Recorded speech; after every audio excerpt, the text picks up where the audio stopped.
যখন আমরা কিছু কম কম কন্টেন্ট পড়বো, আর যেগুলো আসবে না সেগুলো আমরা স্কিপ রাখার ট্রাই করব। তো first of all, nature of inventory. তো ইনভেন্টরি হচ্ছে আমরা তিন ভাগে ভাগ করতে পারি। ফার্স্ট অফ অল হচ্ছে র material, work in process and finish good. So র মেটেরিয়াল হচ্ছে গিয়ে যেটা আমার ফিনিশ গুড তৈরিতে ইনপুট হিসাবে কাজ করে। ওয়ার্ক ইন প্রসেস হচ্ছে যেই ইনভেন্টরি প্রোডাক্টগুলো আমার এখনও ইন প্রসেসিং আছে, মানে এখনও কাজ চলতেছে সেটা। অ্যান্ড ফিনিশ গুডস মানে হইতেছে যে আমার কাজ শেষ, এখন এই ফিনিশ গুডটা আমি রেখে দিছি। সো ইনভেন্টরি থাকে হচ্ছে এই তিনটা ফর্মে। So need to hold inventory মানে হচ্ছে আমাদের যে কোম্পানি ইনভেন্টরি যে হোল্ড করে, তো এটার কিছু মানে কস্ট আছে। মানে যেরকম তোমার ওই স্টোরেজ হবে, তারপর হচ্ছে ধরো ওটা ঠান্ডা রাখতে হবে সেটার খরচ, দেন ওটা হ্যান্ডলিংয়ের খরচ আছে। তো আমরা যে ইনভেন্টরি ধরে রাখি, ঠিক আছে, তো এটা ধরার তিনটার মোটিভ আছে বা রিজন আছে, এইটা পরীক্ষা দিতে পারে যে what are the motive behind holding inventories. তো প্রথম হচ্ছে ট্রানজ্যাকশন মোটিভ। তো আমাদের কাছে যদি ইনভেন্টরি থাকে, সেই ইনভেন্টরিতে প্রোডাক্ট বানায় আমরা হচ্ছে স্মুথলি আমাদের কোম্পানির অপারেশন, সেলস অপারেশন এগুলো করতে পারি। প্রিকশনারি মোটিভে বলা হইতেছে যে আমাদের হঠাৎ করে কখনো যদি ডিমান্ডে চেঞ্জ হয়, ডিমান্ড বেড়ে গেল বা কমে গেল, ওই জিনিসটাকে মিট করার জন্য আমার হচ্ছে প্রিকশনারি মোটিভ থাকে যে না, আমার ইনভেন্টরিতে এতগুলো প্রোডাক্ট থাকলে হঠাৎ করে ডিমান্ড শক আসলেও আমি সেটা ধরতে পারবো। স্পেকুলেটিভ মোটিভ হইতেছে হঠাৎ করে মনে করো মার্কেটে প্রাইস বেড়ে গেল বা কমে গেল, তখন যদি একটা অ্যাডভান্টেজ তৈরি হয়, আমার ইনভেন্টরিতে যদি অনেক প্রোডাক্ট থাকে, তখন আমি সেই অ্যাডভান্টেজটা নিতে পারবো, সেটাকে আমরা স্পেকুলেটিভ মোটিভ বলতেছি। তো ইনভেন্টরি ম্যানেজমেন্টের মেইন অবজেক্টিভ কি? দুইটা অবজেক্টিভ। ফার্স্ট অফ অল হচ্ছে গিয়ে আমি যাতে না, এইখানে অবজেক্টিভের মধ্যেও তুমি মোটিভগুলোই দিয়ে দিতে পারো, ঠিক আছে, একই জিনিসই হবে। গোলের ক্ষেত্রেও তাই দিয়ে দিতে পারো।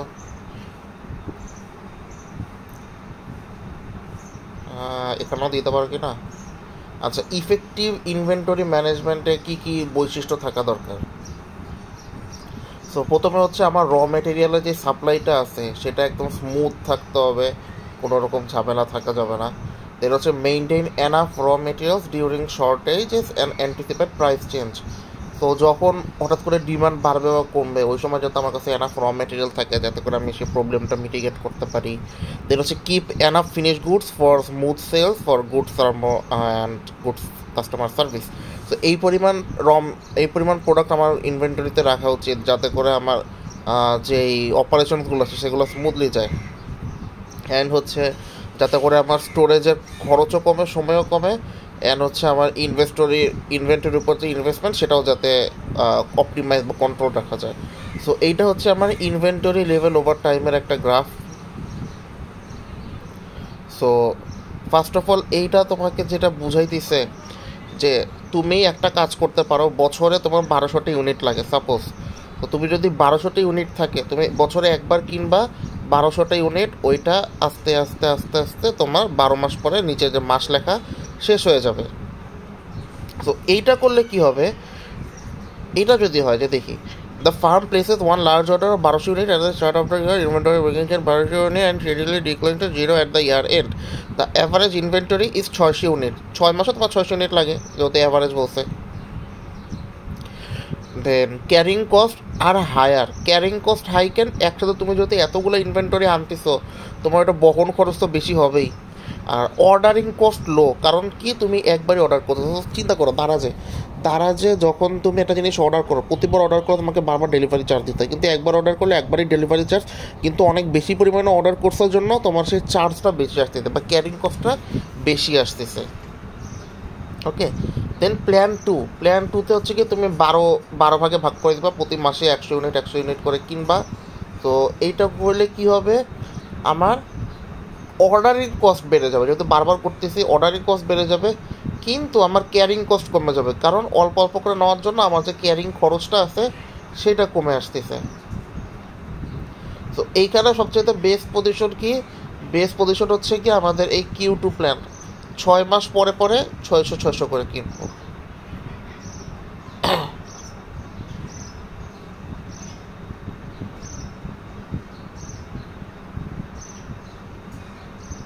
সরি 300 করে করে যদি কেনা হয়, সেটা যদি এখানে মেনশন করা নাই, 300 ইউনিট করে করে যদি কেনা হয় তাহলে সেটা সবচেয়ে অপটিমাল হবে, মানে কোয়ার্টারে। আচ্ছা, ইনভেন্টরি ম্যানেজমেন্ট টেকনিকে করার জন্য আমাদেরকে মেইনলি দুটো কি পয়েন্ট রাখতে হবে। How much should be order, আমরা কী পরিমাণ র ম্যাটেরিয়াল অর্ডার করব, অ্যান্ড কখন করব। এই দুইটাই হচ্ছে আমার ইনভেন্টরি ম্যানেজমেন্টের টেকনিক, এটা ইম্পর্টেন্ট কিছু না। ওকে, ইকোনমিক অর্ডার কোয়ান্টিটি যদি বলে, যেটা কি এক্সপ্লেন করার জন্য, তো ইকোনমিক অর্ডার কোয়ান্টিটি হচ্ছে গিয়ে এই পরিমাণ ইনভেন্টরি যেখানে আমার সকল খরচ, ঠিক আছে, ক্যারিং কস্ট, অর্ডারিং কস্ট, সব কিছু হইতেছে আমার কম হবে। এটাকে আমরা ব্রেক ইভেন পয়েন্টের মতো বলতে পারি। অর্ডারিং কস্ট আর ক্যারিং কস্টকে সেটা আমরা বুঝে গেছি এখনই। Ordering and carrying cost trade of, trial and, আচ্ছা, অর্ডারিং অ্যান্ড ক্যারিং কস্ট যে ট্রেড অফ, এই জিনিসটাকে বের করার জন্য, মানে ইকোনমিক অর্ডার কোয়ান্টিটি বের করার জন্য আমরা তিনটে অ্যাপ্রোচে যাইতে পারি। একটা হচ্ছে ট্রায়াল অ্যান্ড এরর, একটা হচ্ছে ফর্মুলা, একটা হচ্ছে গ্রাফিক। তো ট্রায়াল অ্যান্ড এরর হইতেছে গিয়ে আমরা বারবার হচ্ছে গিয়ে কস্ট টস্ট কমায় আমার বিভিন্ন ওই যে ডিমান্ড রেট, অর্ডারিং কস্ট, এগুলা কন্টিনিউয়াসলি একটার সাথে একটাকে চেঞ্জ করে, বাকি সব ফিক্স রাখবো, একটাকে চেঞ্জ করবো, চেঞ্জ করে করে দেখবো যে আমার কোনটায় খরচ কম আসে। লাইক এখানে annual recommend 1200 unit, ordering cost 50 unit, carrying cost per unit per year 37.50, purchase price per unit 50। তো তুমি একবার এখানে তিনটা ভ্যারিয়েবল সেম রেখে মনে করো 1250 আর 37.50 সেম, 50 টাকা 40 করে দিলা, আবার 30 করলা, আবার নিচের তিনটাকে ফিক্স রেখে 1200 টাকা 1000 করে দিলা, এরকম। ফর্মুলা অ্যাপ্রোচ কি? ফর্মুলা হচ্ছে আমাদের একটা ডিরেক্ট ফর্মুলা আছে, যেটা হয়তো তুমি বেটার বলতে পারবা, যে ফর্মুলাটা বসায় আমরা হচ্ছে ডিরেক্টলি অ্যান্সারটা বের করে ফেলতে পারি। গ্রাফিক অ্যাপ্রোচ কি? গ্রাফিক অ্যাপ্রোচটা আমাদেরকে বের করতে, আমাদের কোনটায় খরচ কম হবে সেটা বের করতে সবচেয়ে বেশি সুবিধা প্রদান করে। সো প্রথমে হচ্ছে আমাদের হরাইজন্টাল হচ্ছে কি আমাদের অর্ডার সাইজ, কী পরিমাণ অর্ডার আমরা অর্ডার করতেছি। দেন হচ্ছে কি দ্য সাইড লাইন, ভার্টিক্যাল হচ্ছে কি আমার খরচ। সো অর্ডারিং কস্ট কার্ভ কি? সো অর্ডারিং কস্ট কার্ভটা নিচের দিকে নেমে আসছে যখন অর্ডার সাইজ কোয়ান্টিটিটা, এই যে কিউটা যখন ডান দিকে যাচ্ছে, মানে বেড়ে যাইতেছে। সো অর্ডার সাইজ কোয়ান্টিটি যখন বেড়ে যাচ্ছে তখন আমার অর্ডারিং খরচটা কমে যাইতেছে, তাই না? কিন্তু যেহেতু আমার কোয়ান্টিটি বেড়ে যাচ্ছে তার কারণে আমার ক্যারিং কস্ট বেড়ে যাইতেছে, ওই যে ক্যারিং কস্ট উপরের দিকে উঠে গেছে। আর এতগুলো কোয়ান্টিটি অর্ডার করার জন্য আমার অর্ডারের যে দারাজের অনেকগুলো বেশি অর্ডার, এভাবে চিন্তা করো, দারাজে অনেকগুলো বেশি অর্ডার করছি, তাহলে আমার খরচ কমে যাইতেছে, ডেলিভারি চার্জ বা অর্ডারিং কস্ট কমে যাইতেছে। কিন্তু আমার ওই প্রোডাক্টের ওয়েট বেশি হওয়ার কারণে আমার ওই ক্যারিং কস্টে আমার ডেলিভারি চার্জের অ্যামাউন্টটাই বেশি আসতেছে। দেন এইটা দুইটাকে যোগ করলে উপরে একটা ইউ কার্ভ হয়েছে, মিনিমাম টোটাল কস্ট। সো দুইটা যেখানে ছেদ করছে ওইটাই হচ্ছে তোমার জন্য সবচেয়ে বেস্ট পয়েন্ট, কিউ পয়েন্টে। আচ্ছা, এটা একটু কমপ্লেক্স, এটা একটু নিচে গিয়ে আমরা পড়বো। ওকে, এখানে পড়বো। আচ্ছা, তার আগে আমরা তিনটা জিনিস দেখে নেই। First of all, set up cost কি? সেট আপ কস্ট হচ্ছে আমাদের স্টক অর্ডার প্রিপেয়ার করার জন্য আর প্রসেসিং করার জন্য। কেক অর্ডার আসছে, কেকটা প্রিপেয়ার করবা, কেকের র ম্যাটেরিয়ালগুলো, দেন হচ্ছে কেকটা রান্না করবা। তো এইটার জন্য যে খরচগুলো হয়, ধরো যে মেশিন, টুলস, ইকুইপমেন্ট, এই সব কিছু মিলে আমাদের সেট আপ কস্ট বলে বা ফিক্সড কস্ট বলে। ক্যারিং কস্ট কি? ক্যারিং কস্ট আমরা বুঝছি, কোয়ান্টিটি, ডিসকাউন্ট লাগবে না, reorder point. So reorder point হচ্ছে যেইখানে গিয়ে আমাদেরকে আবার অর্ডার করতে হয়, মানে তোমার একটা নির্দিষ্ট টাকা, ধরো তোমার কাছে 1000 টাকা আছে, তোমার কাছে যখন শুধুমাত্র মাস শেষে 100 টাকা থাকবে, তখন তুমি একজনকে বলবো আমাকে 500 টাকা ধার দাও বা 1000 টাকা ধার দাও। তো ওই 100 টাকা বা 50 টাকা তোমার কাছে থাকতে হচ্ছে তোমার রিঅর্ডার পয়েন্ট, যেটার নিচে তুমি গেলে তুমি একদম বাজে অবস্থা হয়ে যাবে তোমার। ওকে, দেন দেখবো হচ্ছে লিড টাইম। লিড টাইম মানে হচ্ছে the time between placing an order and receiving the good. তুমি দারাজে অর্ডার দেওয়ার পর থেকে তোমার হাতে অর্ডার আসা পর্যন্ত সময়টাকে আমরা লিড টাইম বলি। অ্যাভারেজ ইউসেজ মানে হইতেছে আমাদের ইনভেন্টরিটা কতবার ইউজ হয়েছে তার অ্যাভারেজ সময়। ইকোনমিক অর্ডার কোয়ান্টিটি, সেটা আমরা তো বুঝছি, যেখানে আমার ordering cost and carrying cost minimal হয়। Okay, reorder point under uncertainty. So দেখো কখন আমরা রিঅর্ডার করব। ইনভেন্টরি মানে এটা মেইন থিম হচ্ছে নিচে সপ্তাহ দেওয়া, বাম পাশে আমার ইনভেন্টরি অ্যামাউন্ট দেওয়া, ডান পাশে আমার ইকোনমিক অর্ডার কোয়ান্টিটি দেওয়া। সো কখন গেলে আমার রিঅর্ডার আসলে করা উচিত। তো প্রথমে আমার ইনভেন্টরি শুরু হয়েছে 575 ইনভেন্টরি থেকে। ওকে, অ্যাভারেজ ইউজেস হইতেছে আমার 288, ওই যে লেখা 288। দেন 575 অর্থাৎ 288। Then because actual usages can be higher than average, অ্যাভারেজের থেকে আমার ইউজেস বেশিও হইতে পারে কমও হইতে পারে।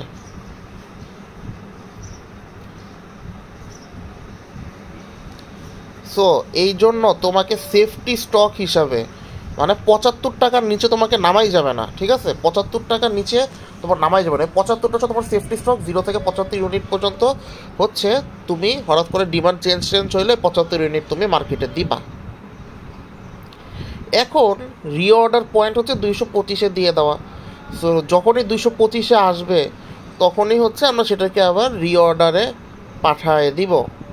আর অর্ডারিং তোমার অর্ডার করবা তুমি এই যে 7 নম্বর সপ্তাহে, যে লাইনটা 7 নম্বর সপ্তাহে নেমে আসছে, এখানে 7 নম্বর সপ্তাহে নেমে আসছে। আবার হাতে আসতে আসতে তোমার লাগবে হচ্ছে 10 নম্বর সপ্তাহ। সো এই 3 সপ্তাহের মধ্যে তোমার এই 225 থেকে 75 ইউনিট মানে কত হবে? প্রায় 150 ইউনিট। এই 150 ইউনিট তোমার এই 7 থেকে 10 সপ্তাহ মানে 3 সপ্তাহে তোমার 7, 8, 9, 10 এই 4 সপ্তাহে তোমার ইউজ হবে। মানে 225 যখন চলে আসছে তখন তুমি অর্ডার দিবা 7 নম্বর সপ্তাহে। 7 নম্বর সপ্তাহে 225 ইউনিট অর্ডার দেওয়ার পরে তোমার হাতে ওই নতুন ইনভেন্টরি আস্তে আস্তে 10 নম্বর সপ্তাহে এসে যাবে। সো ততদিনে 225 থেকে তোমার ওইটা 75 ইউনিটে নেমে আসবে, ঠিক আছে? এটাই মিন করা, এটা তোমার রিঅর্ডার পয়েন্ট। ইজি আছে। আচ্ছা, দেন আরেকটা হচ্ছে ABC অ্যানালাইসিস। সো এ হচ্ছে কোন প্রোডাক্টগুলা,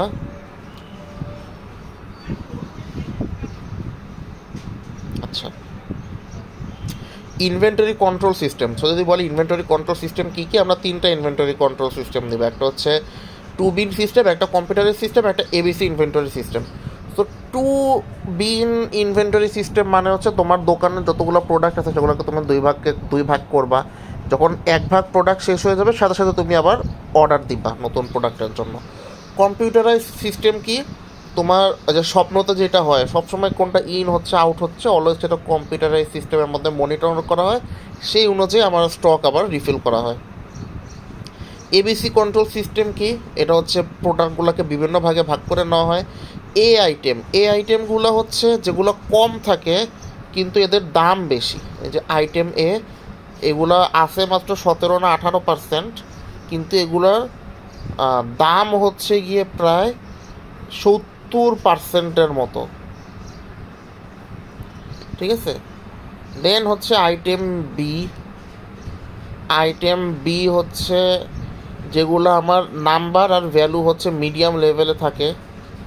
আর নাম্বার সি হচ্ছে যেগুলা আমার লাভ কম কিন্তু কোয়ান্টিটি অনেক বেশি পরিমাণে রাখতে হয়, সেগুলা হচ্ছে আমার এই সি ক্যাটাগরিতে আমরা রাখি।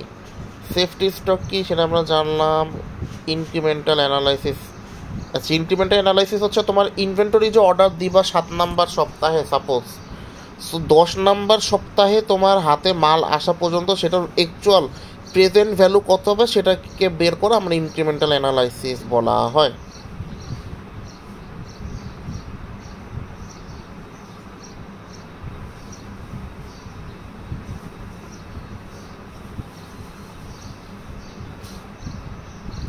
আচ্ছা,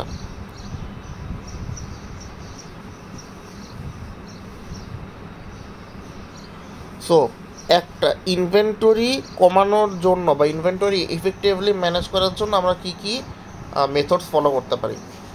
প্রথমে হচ্ছে কর্পোরেট অফিসে একটা ইনভেন্টরি মনিটরিং সেল তৈরি করতে হবে।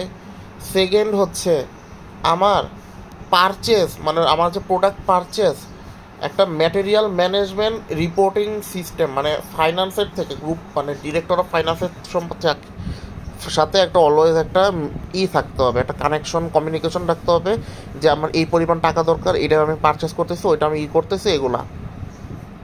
দেন আমার যে ডিপার্টমেন্টগুলো আছে, material planning, production control, purchase department, এদের মধ্যে উইকলি মিটিং অ্যারেঞ্জ করতে হবে। দেন প্রতি মাসে মাসে চেক করতে হবে যে আমার ইনভেন্টরি এই অবস্থা, ওই অবস্থা, সেই অবস্থা, সেই।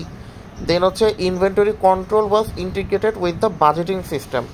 সো ইনভেন্টরি যে কন্ট্রোলটা হইতেছে সেটা হচ্ছে আমার একটা বাজেট, যে আমি এই বাজেটে বেশি যাব না বা কম যাব না, এরকম।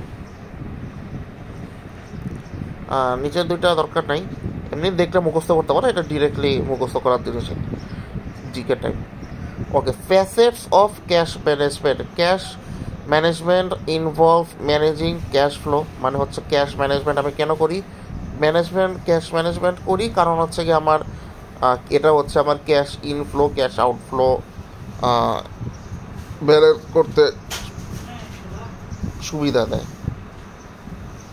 দেন হচ্ছে কি strategies for cash management. First of all হচ্ছে ক্যাশ প্ল্যানিং।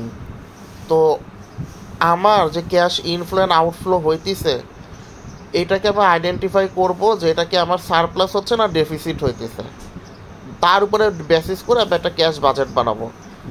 দেন managing cash flow. So cash outflow যাতে বেশি না হয়ে যায়, বা আউটফ্লো বেশি হইলে বা ইনফ্লো বেশি হইলে কী করব সেটা নির্ধারিত থাকতে হবে। অপটিমাম ক্যাশ লেভেল হচ্ছে যেই পরিমাণ ক্যাশ আমার থাকা দরকার। ইনভেস্টিং সারপ্লাস ক্যাশকে আমার হাতে যদি এক্সট্রা টাকা থাকে সেটা আমি করে দিব, ইনভেস্ট করে দিব। সো হোল্ডিং ক্যাশেরও সেই তিনটা মোটিভই। ট্রানজ্যাকশন মোটিভ কি, যাতে আমার ডেইলি যে অপারেশনাল খরচগুলো আছে, লাইক বেতন, বিক্রি খরচ, ডিভিডেন্ড, এগুলো আমি মিটিগেট করতে পারি। প্রিকশনারি হইতেছে হঠাৎ করে যদি কোনো আনএক্সপেক্টেড ইভেন্ট হয়, লাইক দেখা গেল যে ওই ডিমান্ড বেড়ে গেল, আমার র ম্যাটেরিয়াল অর্ডার দিতে হবে, টাকা লাগবে। সো ওই ধরনের জিনিসগুলো যাতে আমি ইউজ করতে পারি। স্পেকুলেটিভ মোটিভ হইতেছে কি, হঠাৎ করে মনে করো আমি একটা ইনভেস্টমেন্ট অপরচুনিটি আসছে যেটাতে ক্যাশ ইনভেস্টমেন্ট কিন্তু হিউজ রিটার্ন, তো তখন যাতে আমি সেই ইনভেস্টমেন্টটা করতে পারি সেই জন্য আমাদের টাকা রাখতে হবে। তো এই হচ্ছে তিনটা মোটিভ, এইটা হচ্ছে important cash management cycle. So প্রথম হচ্ছে বিজনেস অপারেশন। বিজনেস অপারেশন কি, আমার কোম্পানি হচ্ছে নর্মালি তার কোম্পানির অ্যাক্টিভিটিসগুলো রান করবে, লাইক গুড প্রডিউস করা, সেল করা, এগুলো। ইনফরমেশন অ্যান্ড কন্ট্রোল কি, সো এদের কাজ হবে হচ্ছে অ্যাকাউন্টিং সিস্টেম, যারা আমাদের সকল কিছু রেকর্ড রাখবে এবং ক্যাশ ইনফ্লো আউটফ্লো কন্ট্রোল করবে। ক্যাশ কালেকশন কি, এরা হচ্ছে আমি যে প্রাণ কোম্পানি মনে করো দোকানে মাল দিয়ে গেছে, সো সেখান থেকে গিয়ে আমি হচ্ছে আমার ক্যাশ কালেক্ট করে নিব।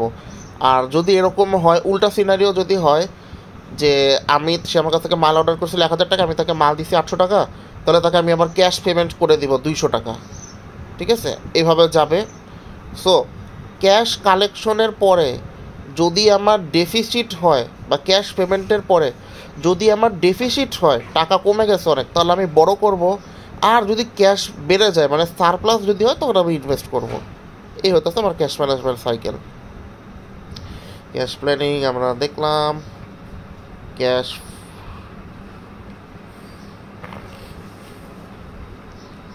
forecasting and budgeting, short term cash forecast, sensitivity analysis। আচ্ছা, সেন্সিটিভিটি অ্যানালাইসিস হইতেছে তোমার কোনো একটা ভ্যারিয়েবলকে ফিক্স রেখে, ধরো তোমার হচ্ছে বর্তমানে ইনভেস্টমেন্ট অ্যামাউন্টটা ফিক্সড, কিন্তু তুমি হচ্ছে ইন্টারেস্ট রেটকে কন্টিনিউসলি চেঞ্জ করে করে দেখবা যে কোন ইন্টারেস্ট রেটে তোমার ইনভেস্টমেন্টের ভ্যালু কত হয়, বা তুমি তোমার এন পিরিয়ডকে চেঞ্জ করে করে দেখবা যে কখন কোনটা আসে। এটা হচ্ছে আমার sensitivity analysis.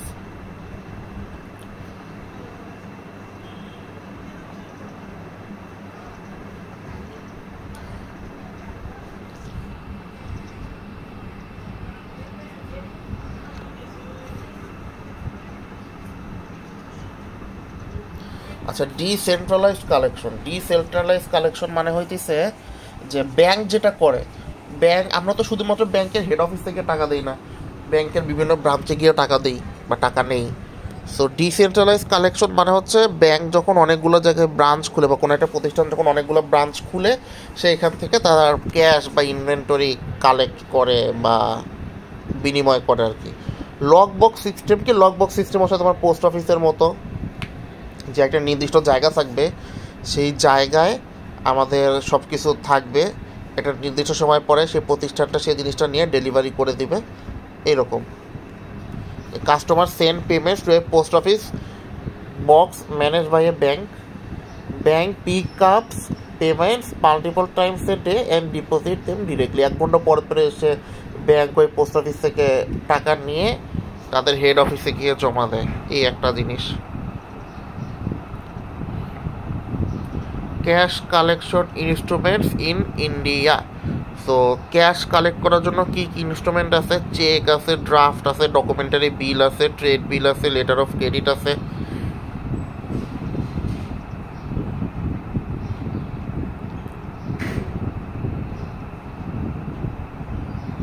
Determining optimum cash balance. So optimum cash ব্যালেন্সের জন্য কোনটা কী করতে হবে সেটা আমরা একটু পরে দেখব। ওটা না, ওটা দেখেই আসি এখন, নাহলে আবার পরে ভুলে যেতে পারি। ওটা মনে হয় আগের চ্যাপ্টারে আছে, আগের চ্যাপ্টারে মিলার ওর মডেলটা আরেকবার আমরা দেখবো এখন। এটা কি মিলার ওর? না। এটা কি? না, এটাও না। এটা মিলার ওর না। তুমি মিলার ওর না। তাহলে কি তুমি মিলার ওর? হ্যাঁ, ও মিলার ওর নিচেই আছে।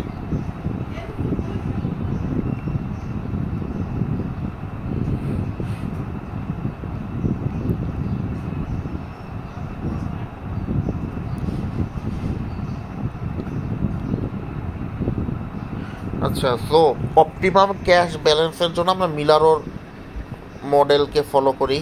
মিলারোর মডেল তোমাকে দেখায় নিয়ে আসি, এই যে। সো তোমার যখন ক্যাশ ব্যালেন্স আপার লিমিটকে টাচ করে, মানে অনেক বেশি হয়ে গেছে, তখন তোমার কাছে যত অনেক টাকা আছে বা ক্যাশ আছে, তুমি তখন ইনভেস্ট করবা, মানে সিকিউরিটি কিনবা। ইনভেস্ট করে করে তোমার যেই পয়েন্টে তোমার টাকা থাকা দরকার, মানে রিটার্ন পয়েন্ট, সেইখানে চলে আসবা। আবার কখনো যদি সেই রিটার্ন পয়েন্ট থেকে নিচে নেমে নেমে লোয়ার লিমিটে যদি চলে আসে, যে এর নিচে গেলে আমার লিকুইডিটি বা ক্যাশ অনেক কমে যাবে, তখন তুমি তোমার যে সিকিউরিটি বা ইনভেস্টমেন্ট আছে ওগুলো বিক্রি করে দিবা। বিক্রি করে দিয়ে রিটার্ন পয়েন্টে আসবা। এতে করে কি হবে, তোমার হচ্ছে গিয়ে লাভটা বেশি থাকবে, তোমার হচ্ছে গিয়ে লস হবে না আর কি বিজনেসে। ক্যাশ মানে অপরচুনিটি লস একদম কমে যাবে।